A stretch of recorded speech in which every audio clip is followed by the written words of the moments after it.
Assalamualaikum warahmatullahi wabarakatuh. Selamat pagi anak-anak. Bagaimana kabar hari ini? Alhamdulillah semuanya baik ya. Oke, hari ini Ibu akan mengecek dulu kehadiran kalian bagaimana kelas 5? Hadir semua? Alhamdulillah. Untuk kelas 3 juga hadir semua?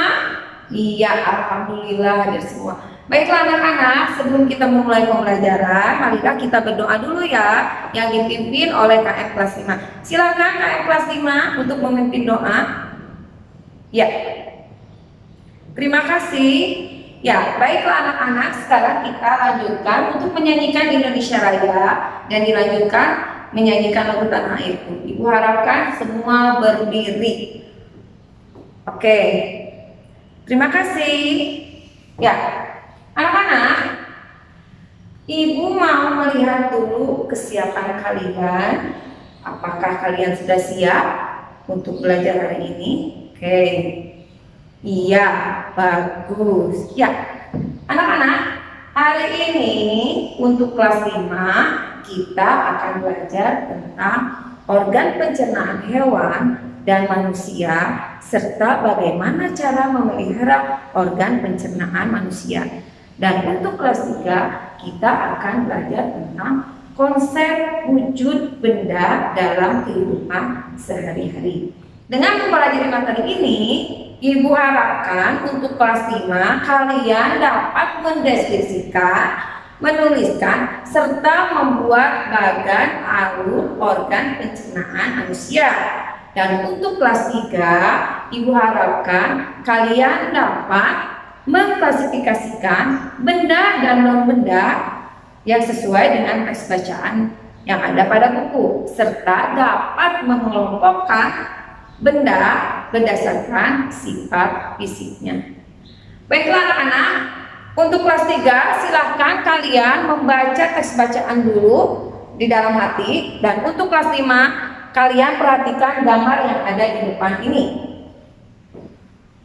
Ya anak-anak, perhatikan gambar yang ada di depan ini. Ini gambar tentang sistem pencernaan manusia yang terdiri dari mulut, kerongkongan, lambung, usus halus, usus besar, serta anus.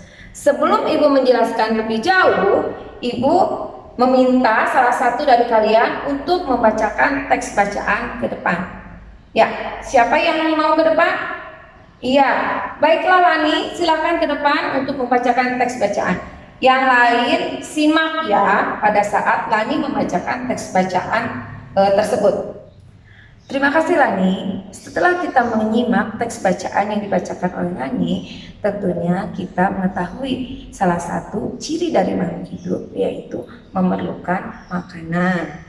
Di mana makanan yang sudah masuk ke dalam tubuh kita atau yang sudah dimakan oleh kita itu akan diuraikan oleh sistem pencernaan dan menjadi sumber energi.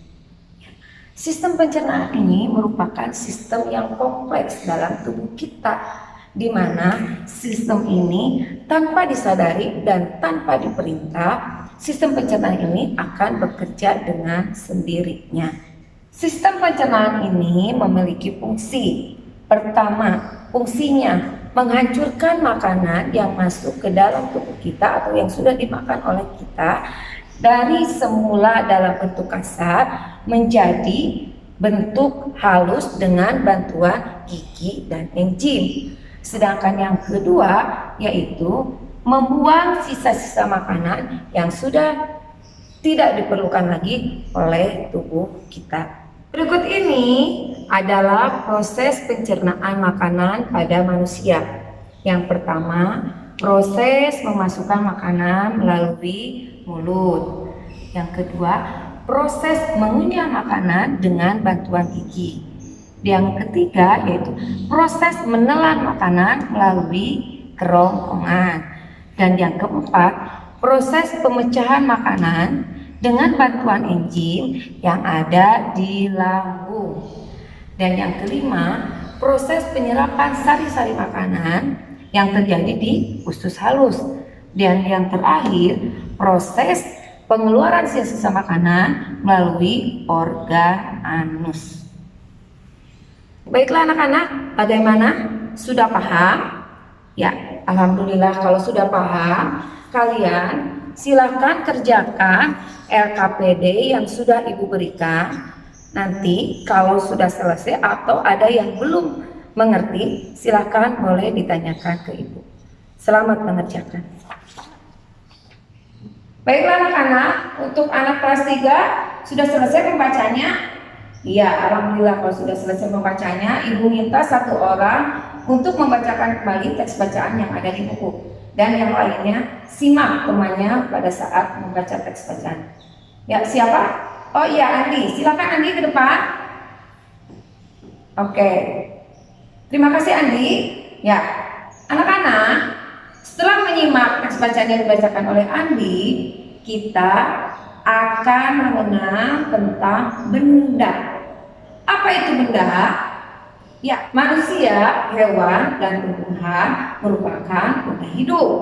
Sedangkan lemari, kursi, papan tulis ini merupakan benda mati.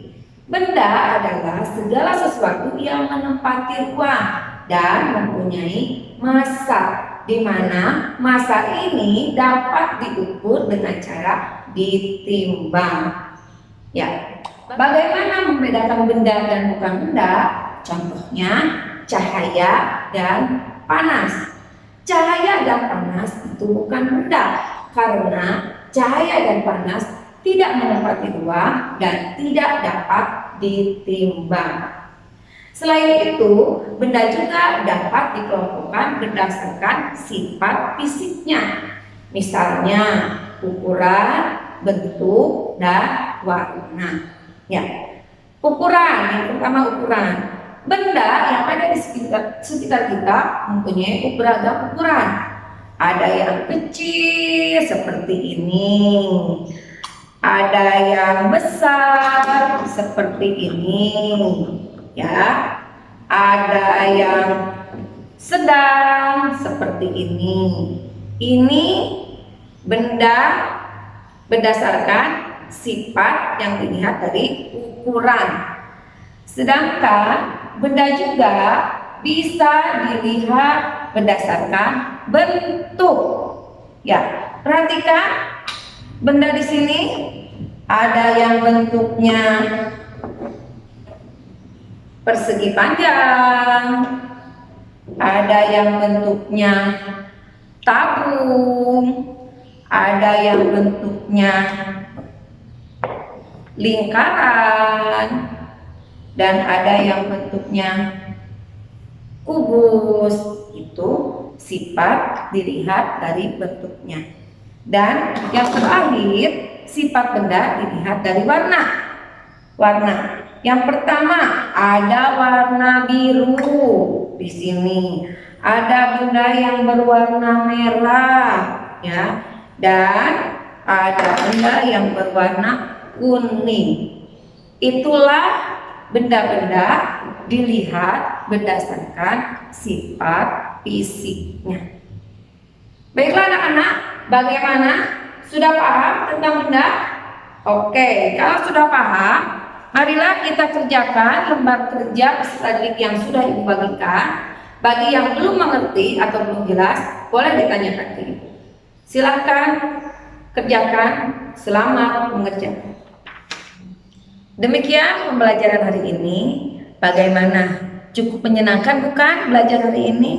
Ya, untuk kelas 5 bagaimana? Sudah paham membuat alur pencernaan manusia? Oh iya, bagus. Untuk kelas 3 sudah bisa mengelompokkan benda berdasarkan fisiknya? Bagus. Ya, jadi hari ini kita sudah belajar tentang organ pencernaan manusia beserta membuat bagan alur pencernaan manusia dengan baik. Dan untuk kelas 3 kalian sudah dapat mengelompokkan benda berdasarkan sifat fisiknya. Juga sudah dapat membedakan mana itu benda dan mana itu yang bukan benda. Ya, baiklah anak-anak, demikian pembelajaran hari ini. Kita cukupkan sekian. sebelum menutup pelajaran, marilah kita berdoa dulu yang dipimpin oleh KM kelas 3. Silahkan untuk Dwi untuk memimpin doa. Ya. Terima kasih Dwi. Alhamdulillah. Demikian pembelajaran hari ini. Wassalamualaikum warahmatullahi wabarakatuh.